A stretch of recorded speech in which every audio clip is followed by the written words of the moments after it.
Spectacle musical, l'objectif lever des fonds pour les pupilles. Le reportage de Frédéric Buridan et Antoine Laroche. C'est un camion maison qui sert de lien pour préparer la salle. Sur la scène, les musiciens s'installent. Difficile de les reconnaître sans leurs uniformes, mais la plupart sont pompiers en Haute-Saône. Et ils ont rejoint cette aventure solidaire qui a commencé il y a pratiquement un an. Il y a un jeune sapeur-pompier donc, qui va jouer un morceau de batterie avec nous et qui va accompagner la chorale à la batterie. Le colonel à la batterie, des colonels à la batterie, donc moi-même. Et puis une infirmière au clavier, le médecin-chef à la basse, son fils à la guitare rythmique, un mécanicien du plateau technique donc à la guitare rythmique. 45 personnes en tout, des musiciens, des chanteurs. Dominique est venu en ami rejoindre cette belle aventure.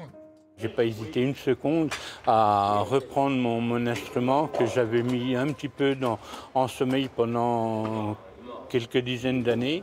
Ces concerts ont été rendus possibles avec l'aide de différents partenaires, collectivités, magasins, entreprises, avec, à la fin, un seul objectif, collecter des fonds pour l'œuvre des pupilles des sapeurs-pompiers de France.